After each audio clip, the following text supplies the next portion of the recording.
everyone. Good afternoon. Hope you had a wonderful Thanksgiving. Today is Black Friday, and I'm not going shopping, but I'm trying to get inspired to, I've still got this Thanksgiving decorations up, and I need to take them down at some point and work towards decorating for Christmas. But in the meanwhile, I need to cook what I was going to cook yesterday. But we did not have chicken or turkey yesterday because we had that on Sunday. So my husband was in the mood for something different. Well, we had lamb burgers yesterday and sweet potato chips, like roasted sweet potatoes that are cut very thinly in the oven, and they were really good, and my husband enjoyed that.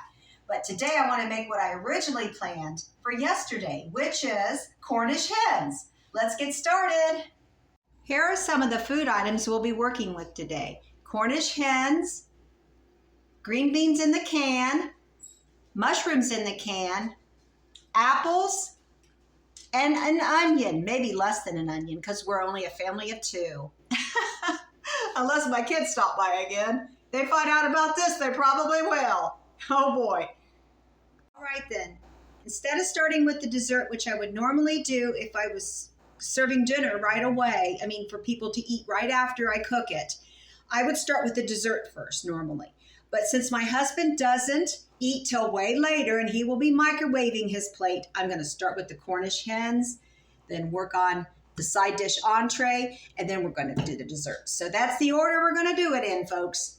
So let's get on the Cornish hens. Wash the Cornish hens thoroughly, like this.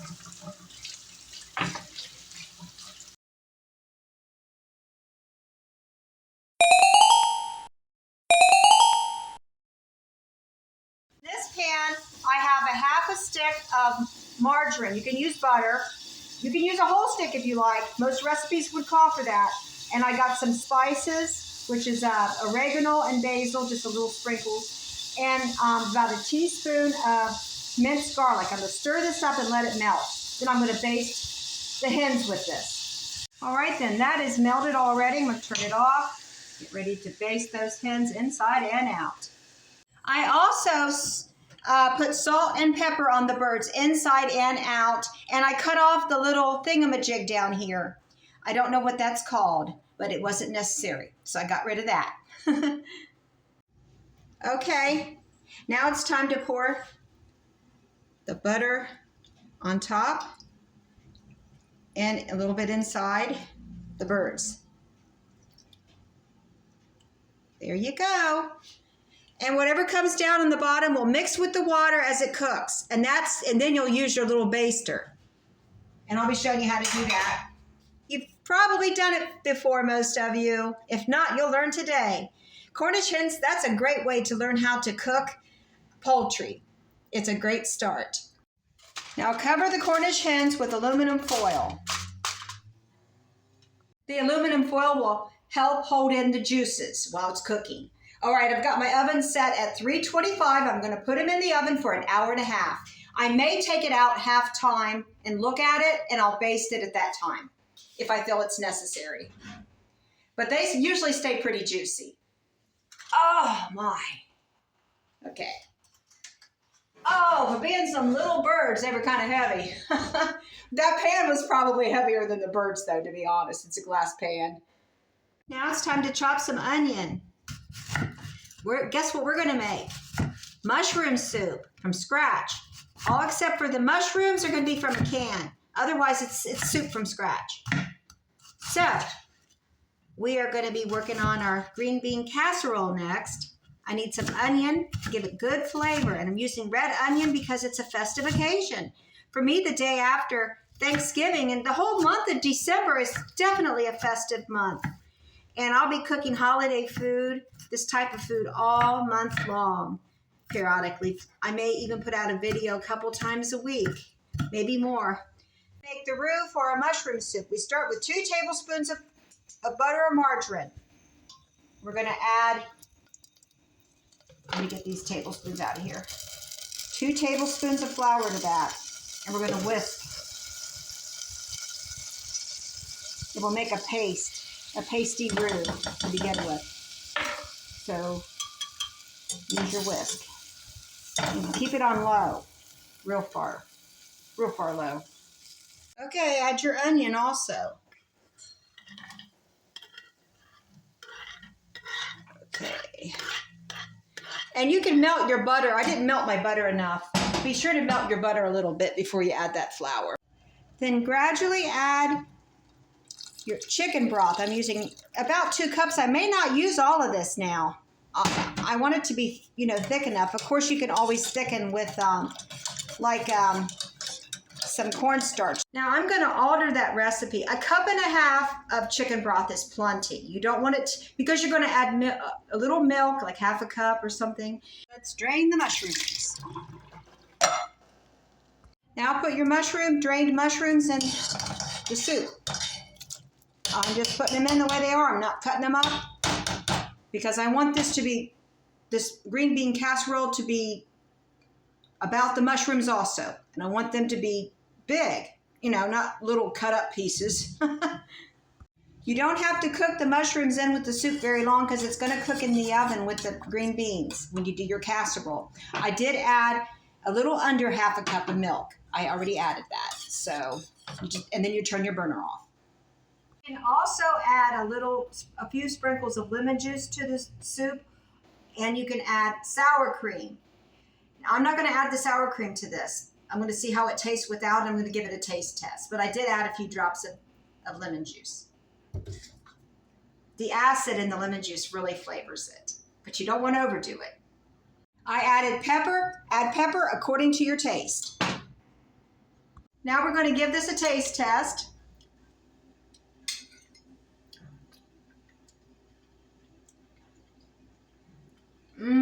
It's good. I'm just going to add a little bit of salt. Got my green beans in a medium-sized mixing bowl. I'm just going to pour a little bit of that soup. I'm not going to use all of it. A little bit at a time. Mix it around. Yeah, we're going to need more. I don't think I'm going to use all of it. Well, we might. Okay. I don't like too much soup in my green bean casserole, but I love the mushrooms. I should have got fresh mushrooms. That really would have been good. Okay, maybe just a little bit more. That's enough. Convinced. I'm going to use all of it. And it is 2 cans green beans anyway, so why not? I put the green bean mix into a baking pan, and it's just going to hang out there on top of the stove. And I'm getting ready to check on my Cornish hens to see if they need basted. They definitely need basted, I believe. I want them to be really juicy. Seems like I cooked these in some kind of bag one time, and they did not need basted. But I didn't have one of those cooking bags, so I used aluminum foil. This is, just squeeze it up with this thingamajig. Baster. As much liquid as you can possibly get. Now, while the Cornish hens are still cooking, I'm going to peel some apples. This is going to be for the brown Betty that I'm going to make. Yay! It's really, really delicious. And I'll tell you where to get the recipe and everything. All right, because I did get this recipe online. So just peel your apples, and then you're going to wash them. And then you're going to chop them up. I'm going to chop them on this board. That's why I have a towel on this board. I could just throw this towel down to wash afterward. Because if you wash your apples first, then the apples are slippery. And I'm still having trouble peeling these. This apple happens to be a little slippery for peeling. Okay, I'm going to finish this up. And then we'll go from there. My apples are peeled and washed. Let's start chopping them up down to the core. That's what I do. And then I chop them all the way in little pieces. I'll be back after I get done. Cornish hens have cooked in the oven for 1.5 hours at 325. Now I'm going to turn the temperature up to 500. Okay, this is going to help brown them on top for 10 to 15 minutes. Okay, I read this online, so we'll see how this goes. And then these are going to be done. It's supposed to make them crispier, the skin crispier.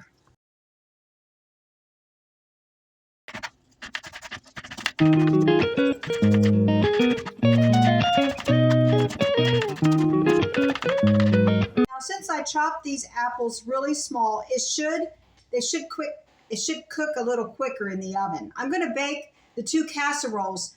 Well, Brown Betty is a dessert, but it bakes at the same temperature, 350, as the green bean casserole. I'm going to bake them together side by side.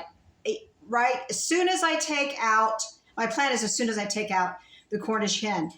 I took my Cornish hens out of the oven and they look beautiful. These babies are done. I'm going to baste them a little bit with the broth, and then I'm going to put aluminum foil to keep them warm while I'm working on the other dishes. This recipe for the Brown Betty called for 10 to 12 apples. I used 6 apples. This is half a recipe. We did not need to make a full recipe. It would be in a huge pan as large as the one I have the Cornish hens in if I made a full recipe. Okay, so I have some brown sugar and flour in here, and I'm going to put a couple tablespoons of margarine or butter and mix that in. Back to the Brown Betty. We sprinkle a teaspoon of cinnamon over these apples. Try to do it evenly. It's not that easy. You just have to have patience with it and go very slowly. Okay. I measured this out, but I should have sprinkled it with the holes. I think you know what I'm talking about. I think that would have been easier to do it evenly. We have our butter mixed in with our brown sugar and flour. That will be our topping. And then we also have some more brown sugar, a little bit. We're going to make a syrup. For the syrup, I mix in 1/4 cup of lemon juice and about 1/8 cup of hot water. I'm going to let the water pour so I can get it hot. It's taking a while to heat up.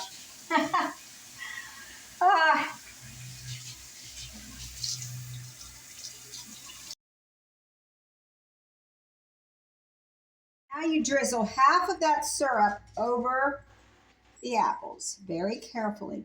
Now just half of it. My tendency is to want to dump everything, and I don't want to do that. Okay. Then you do your crumb mix.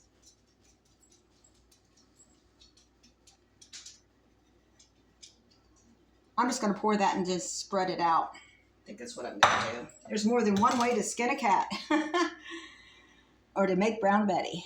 Well, I want to follow this recipe as closely as possible because I made it a couple times. The first time I made it, it was good. The last time I made it, it was absolutely awesome. So I followed the recipe more closely the last time I made it. So I want to do the same thing this time. So it will be good. And I can show you the right way to do it. Okay, then you pour the rest of the syrup. Just drizzle it on there.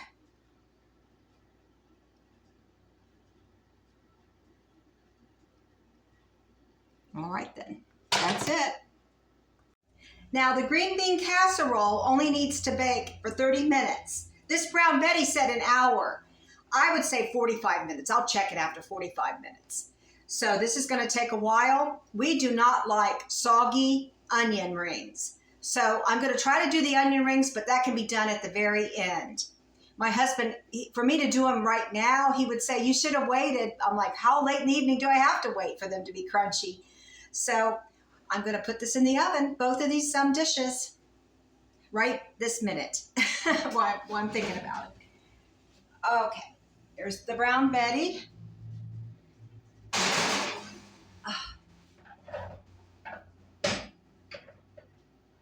And here's the green bean casserole without the onions yet.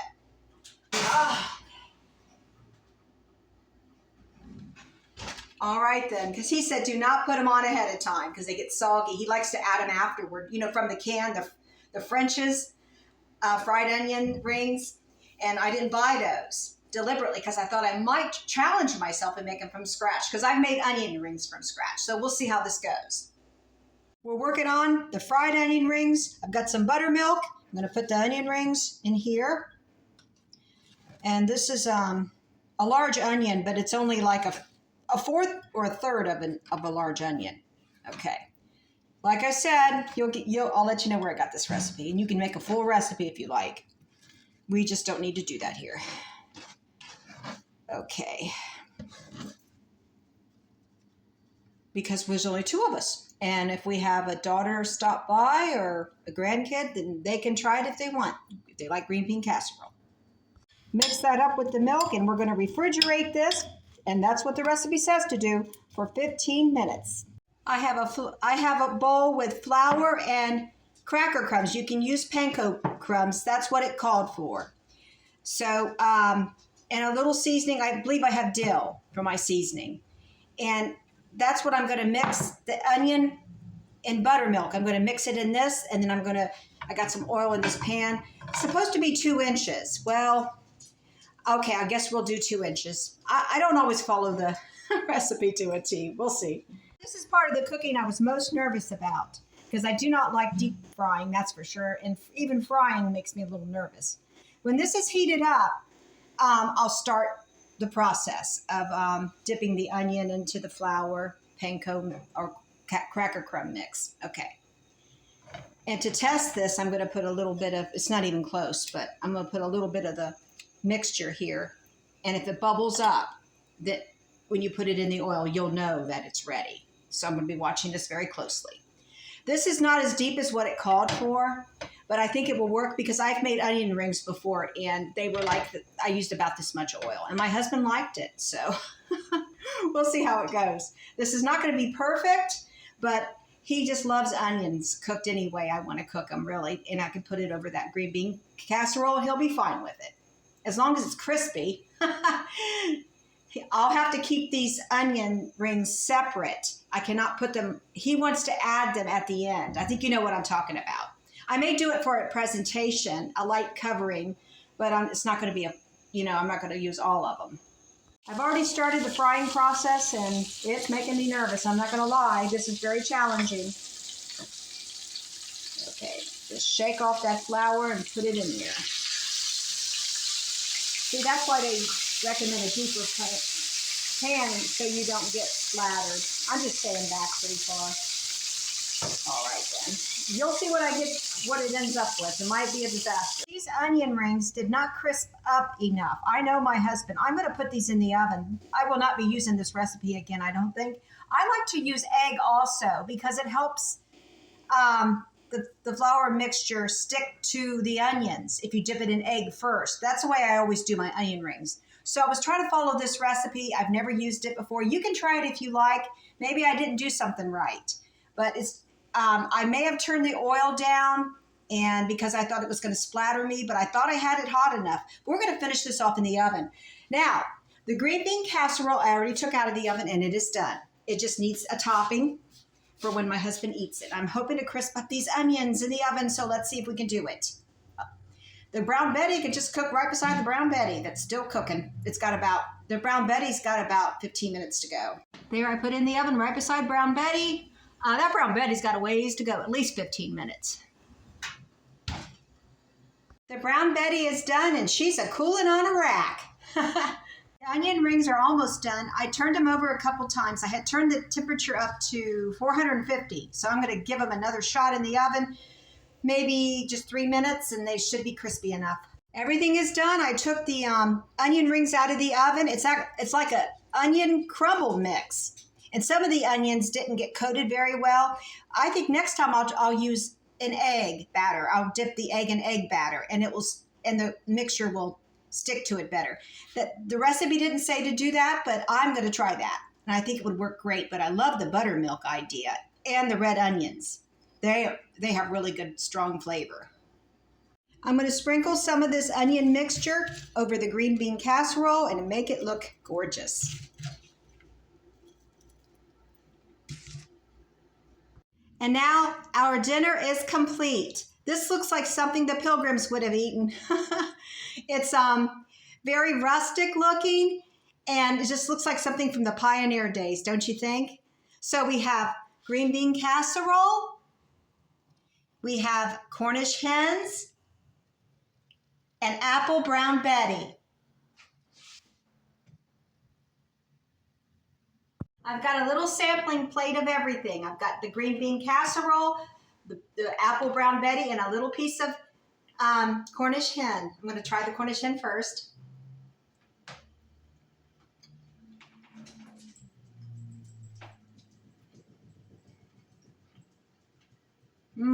That turned out really good. I like it better than turkey.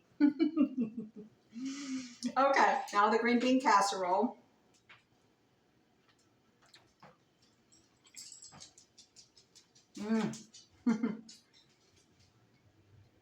It's really good. It's really good. It wasn't, the soup base wasn't as thick as I normally cook. Well, usually I have done Campbell's from the can mushroom soup before, and that is thicker. And I could have thickened it up with cornstarch, and I was going to, and I never got around to it. But it's fine. It's fine. It's delicious. That's all that counts. Yes. Now the brown Betty. Oh, brown Betty really got it. Apple brown Betty. That's the way to go. What a delicious dinner. This would be great for a cold winter night before, during, and after the holidays. Okay, it was nice having you with me tonight. I got a late start on my dinner today.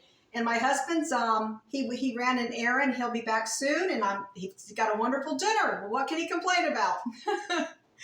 God bless each and every one of you. I'll see you on the next one. Good Lord willing.